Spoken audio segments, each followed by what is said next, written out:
Welcome to the What's Important Now broadcast. In America today, we are witnessing a cultural shift. This is the show devoted to the battle for the soul of our country. Join our host, Tom Sears, as he explains the issues of our day and join the fight to bring values and morality back. Let's join Tom now as he shares what's important now. And welcome inside of this week's edition of What's Important Now. I'm Tom Sears. Thanks for being a part of our program. You can email us, what'simportantnowradio@gmail.com. what'simportantnowradio@gmail.com. Our mailing address, 8901 Good Hope Pike, Lost Creek, West Virginia, 26385. Well, okay, so we live in a time that for many is very, very confusing.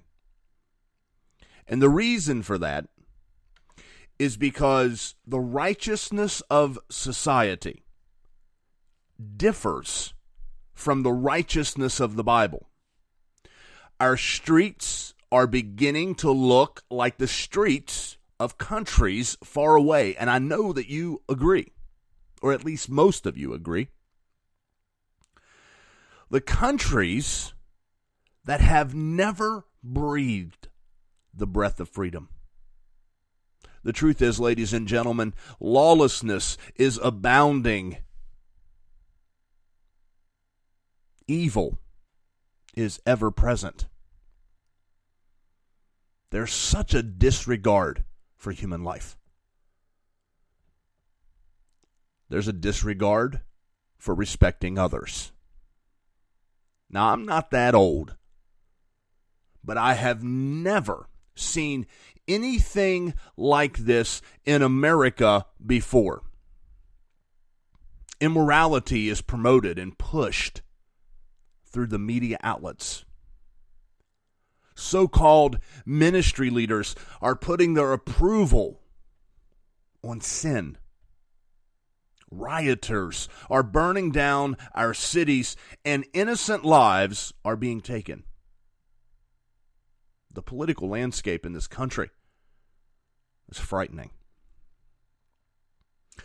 There's a major party, the Democratic Party, who says nothing of the violence, nothing of the riots, nothing about the burning cities, about the lives being taken. Well, they say nothing until the polls start to shift, and then they want to speak. Ladies and gentlemen, our founders are demonized. Their statues are being torn down. Evil is ever present. We've heard a lot about light and darkness from our presidential candidates. They both claim to be the light that America needs. And then you have the voice of the prophet Isaiah, Isaiah chapter 5, verse 20, who says, "Woe to those who call evil good and good evil, who put darkness for light and light for darkness, who put bitter for sweet and sweet for bitter." Wrong actions that have universally been wrong and unacceptable by both political parties, by everyone, really. Well, they're now right in the eyes of some. Defund our police. Burn down our cities. Just like many of you, I am concerned for the America that my children will live in, and eventually my grandchildren. I'm very concerned. Now, I'm not going to ask you to vote a certain way or to vote for anyone in particular, and that is not the point of these comments. Rather, I'm going to ask a question. Why are we in this place? Now, as you may suppose, I'm going to give the answer as I see it. And those of you that listen to my program, you will not be surprised by the answer. But for some, this is going to be very difficult to hear, and as is our culture and society today, some will be offended. And as I say these things, I need you to know that I am not speaking from a place of perfection. The truth is, we have all contributed to the demise of our culture, to the demise of our society, and to the demise of our country. I want to give you some things to think about. There was a time in this nation when Elvis Presley, the king of rock and roll, was to appear on the Ed Sullivan Show for the first time. The church, they came together and they said, that man cannot shake his hips on television like that, or he can't be on television. So sponsors began to threaten to pull their ads or their support of the Ed Sullivan Show because the church folk would boycott the products that they sold. So when Elvis appeared the first time on the Ed Sullivan Show, the camera only showed him from the waist up. Now, many of you may hear this and you may say, well, that is super silly. But I ask you to fast forward to our time and notice that you can now see nudity on cable television. In our society, divorce used to be frowned upon. Now it's normal. Well, if you don't like the spouse you've got, then trade them in for another. It's wreaked havoc on families. Families are divided. And in many cases, fathers and mothers have no idea what it means to be a father or a mother. Our children are left to fend for themselves as we take another hit or fill our veins with more drugs. Our children have no guidance. Many children end up in foster care, not because they want to be, but because there are no other options for them. No one wants them. Or their biological parents can't take care of them. And unfortunately, some children end up living on the streets. And those are the ones that get a chance to live.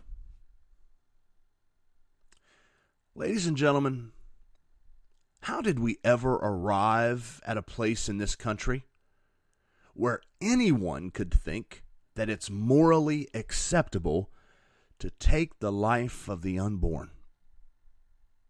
Even take that life up until birth. Did you know that around 1 million late-term abortions are performed each year? And what that means is after 20 weeks or after. Now, according to Medical News Today, at 20 weeks, the baby is the size of a cantaloupe, measuring approximately 6 to 6.5 inches, weighing nearly 10 ounces. Significant developments are taking place. The brain is growing rapidly. Cartilage is converting to bone.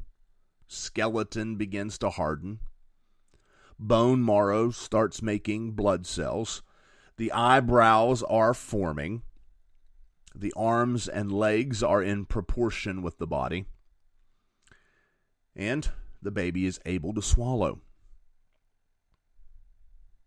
The mother can feel the baby moving. And the baby can hear sounds. Sounds of mom singing. Sounds of mom laughing or crying. Sounds of mom talking or sounds of a utensil to take its life. And that's at 20 weeks. Much further development has taken place up until birth. How did we get here? Well, the truth is, to get here, we had to leave there. Where was there?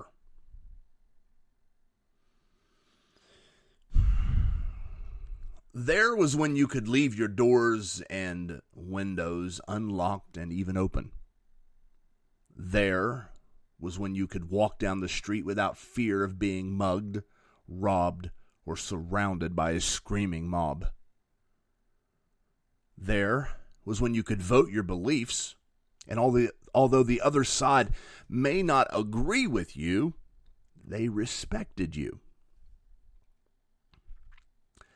There was when families stayed together and had dinner together and spent time together and laughed and talked together. Ladies and gentlemen, in my opinion, there was way better than here. So why did we leave there? Well, the truth is, there's some things we didn't like over there. We didn't like consequences, and we didn't like morality. There we didn't simply do what felt right. We actually tried to do what was right. There we had laws against fornication and adultery. But now over here, it's, socially acceptable. Over there, we didn't look for shortcuts to happiness. Like do what feels good. That's what we think over here. Over here, we are lusting for pleasure. Over here, we are seeking what feels right. And that makes us think evil is good. Over there, our morals were not relative. Over here, our morals are made to match our behavior. Over there, behavior matched morals. Over there, God was the same as he is here. He doesn't change. His moral code has not changed. He hasn't set a new standard. We have. And although politicians may claim to have a monopoly on light, they are gravely mistaken. Billy Graham explained it this way. He said, quote, "Right is right, even if nobody is right, and wrong is wrong, even if everybody is wrong," unquote. So to sum that all up, God doesn't change.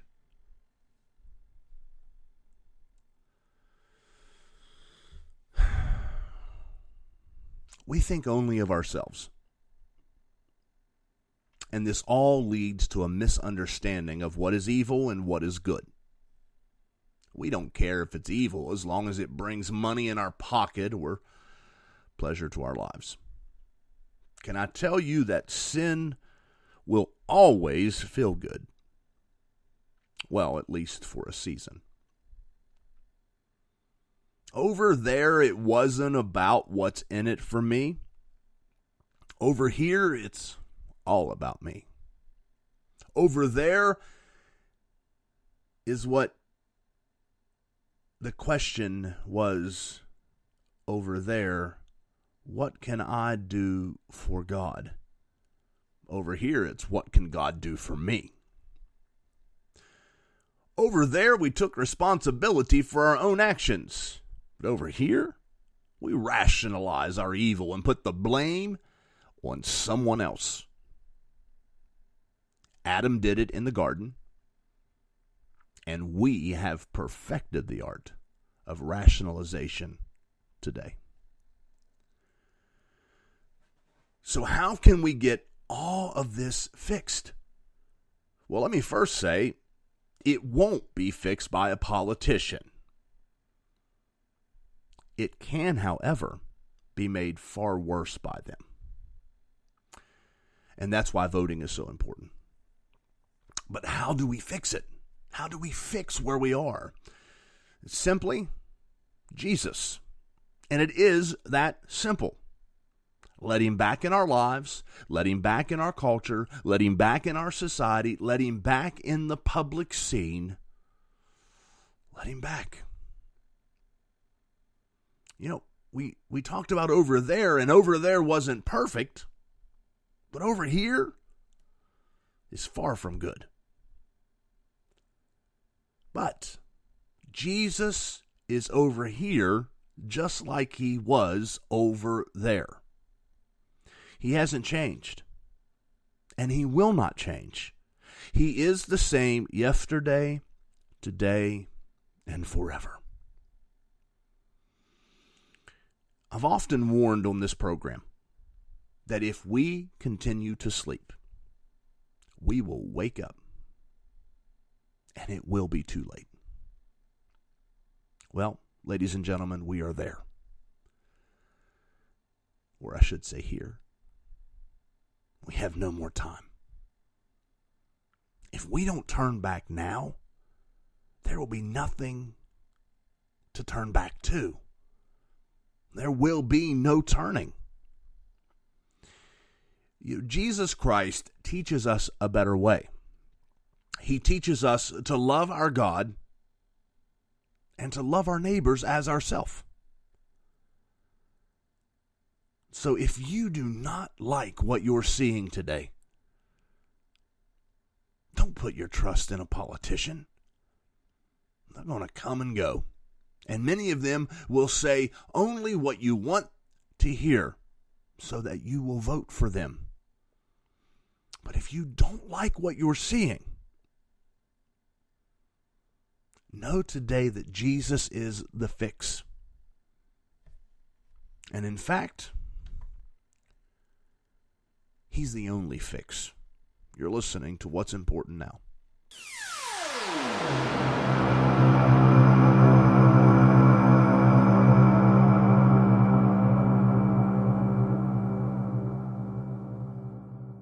Hello, I'm Brianna Megan, and my dad is the host of the What's Important Now program. I have been writing music since I was 8 years old, and I recently released my first album. The album, titled Near, has 12 original songs. My song, In the Silence, recently spent 3 weeks in the top 3 of the top 200 songs on the radio music DJ charts. My goal with my music is to inspire and help others as they journey through this life. I believe every word was inspired of God and meant to encourage. My music is available on all music platforms, including iTunes and Spotify. Search for Brianna Megan. You can also like my Facebook page, Brianna Megan, to keep up with my music. Thank you, and God bless.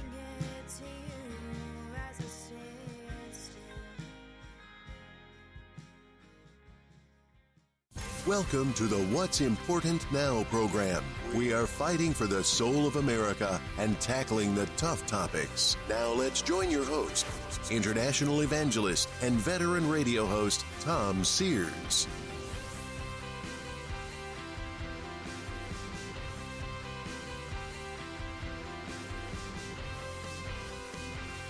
And welcome back inside the program as we continue to battle for the soul of America. To us, it's a legitimate battle. So I've got a couple news items I'm going to pass along to you. One comes from religionnews.com, and the headline is, more than 350 faith leaders to back Biden for president, including many first-time endorsers. And so I'm going to save you the reading of the article, but I encourage you, dated August 27th, 2020, you can go and check that out on religionnews.com if you so choose. But 350 faith and community leaders either have or plan to endorse former Vice President Joe Biden as their selection for president. So I went down through the list of, names, Reverend Fred Davey, a Presbyterian minister. I see other names, Lutheran pastors. So, basically like I said, there's 350. So I've scanned the list. No one of note. These people are basically liberal-leaning voices anyway. And to me, it brings up another topic of discussion. So, at what point can you call yourself a Christian? I believe in order to call yourself a Christian, number one, you must be born again. Old things pass away, behold, all things become new. You know the scripture, at least I hope so. And with that being said, when can you no longer call yourself a Christian? So you have to align yourself. It's what I said in the first segment. Behavior is to match morals. We don't twist morals or what the moral standard or code is to match our behavior. So let me just, what? I'm going to quit beating around the bush and I'm just going to get to it. Listen, you cannot support abortion and be Christian. There's just absolutely no way. I've read all the articles and all the arguments and blah, blah, blah, blah, blah. But the truth is you just can't. You can't. Where is your heart? So these people are liberal-minded voices anyway. They're going to come out. They're going to support and endorse Vice President Joe Biden. And, he supports abortion. Abortion laws are becoming more and more, I'm trying to think of the proper word, disgusting maybe.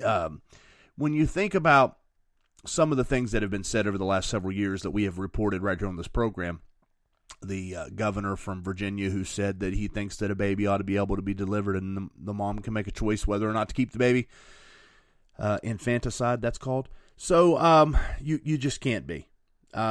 Would love to have that debate with you, but truth is I don't have the time. And actually, it's just one of the dumbest ideas that I've ever heard, to be honest with you. You cannot, I'm going to say it again, you cannot support the shedding of innocent blood, the taking of a baby's life, and be Christian. They're incompatible.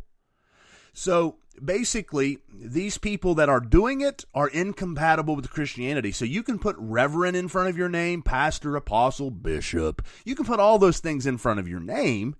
But the reality is that your way of life, your values, your belief system, which you're probably void of most of those things, but you cannot be a Christian. I know I have a tendency to upset people. Anyway, moving on.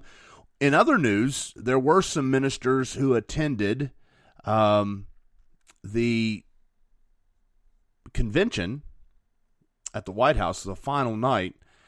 I believe more than 100 prominent evangelical ministers or pastors attended the final night of the convention to hear President Trump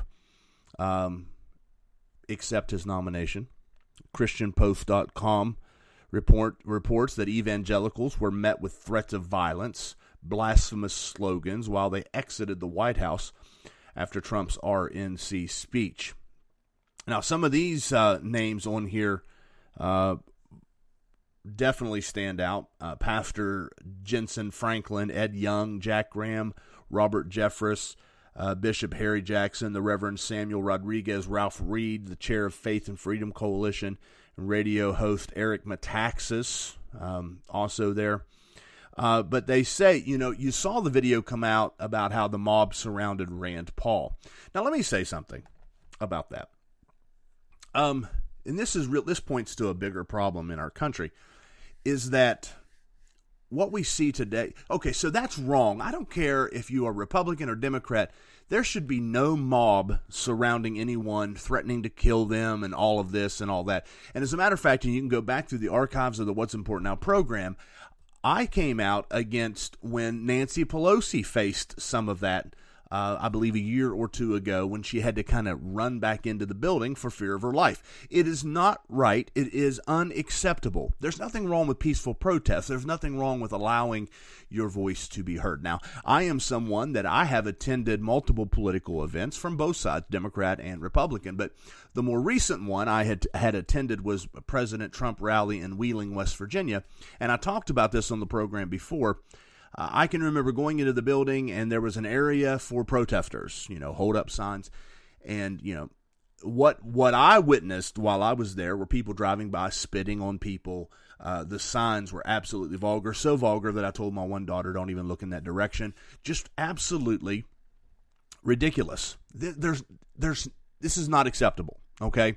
This is not acceptable in a decent society. Now, I know our founding fathers are being demonized and their statues are being torn down, and we really hate them right now. But listen, they warned us that this was coming. They actually said that our Constitution could not stand if there were not morality. The Constitution was created for a moral people. Benjamin Franklin, you've heard me say it 100 times, who was not a Christian or a professing Christian, believed to be a deist, he came out and said, listen, the best teacher of morality is the Holy Bible. So the country was founded upon morality, that teacher being the Bible. And what we have done is we have begun to remove that standard, and that's why we are where we are. I said it in the first segment. I'm going to say it again. If you want to see your country made whole, then you've got to go back. You've got to go back. Jeremiah said the old paths. You got to go back. But I don't know, it was a couple programs ago, several programs ago, I talked about the old house being torn down. It was beautiful for everyone that passed by, but all of a sudden ain't nobody wants to get some good old West Virginia grammar in there, right? Ain't nobody wanting to live in that house anymore. And that's where we are, ladies and gentlemen, that's where we are.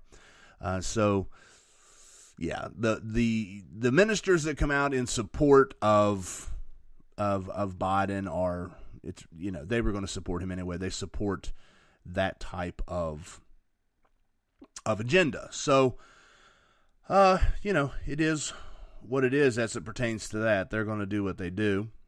But violence and it's just not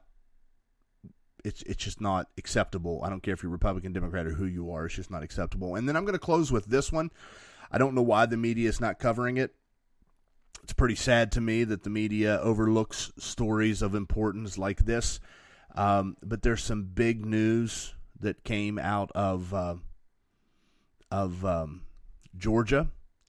40 missing children were rescued, and 9 sex traffickers were arrested. That's a positive story. We want to talk about everything else in this country, but the reality of it is that's a story that really should be getting some coverage. Operation Not Forgotten saved nearly 40 children who were missing from sex trafficking. So, there it is. Well, I guess that's going to wrap things up for us today. Don't forget, we are about to release our Destiny series, American Destiny series, and you need to subscribe on one of our platforms, and we're on a bunch, so subscribe. That way you keep up to date. You can follow me on Twitter, TSearsWinRadio. I'm on Facebook. Email address, what'simportantnowradio@gmail.com. Mailing address, 8901 Good Hope Pike, Lost Creek, West Virginia, 26385. See what I did there? I almost went into my little ending. I'm going to do that now. Fight the good fight of faith. Contend for the faith. There is a cause. It does matter, and it is important now. As always, it is my honor to be here with you. Would love to hear from you. Again, what'simportantnowradio@gmail.com. Would love to hear your thoughts on what you're seeing. Again, subscribe to our program. It's really, really important. And our mailing address, one more time, since I chopped it up so badly the first time, 8901 Good Hope Pike, Lost Creek, West Virginia, 26385. Until next time, I'm Tom Sears, and it's been an honor to be with you. God bless you. May He keep you, and may He bless the United States of America. Take care.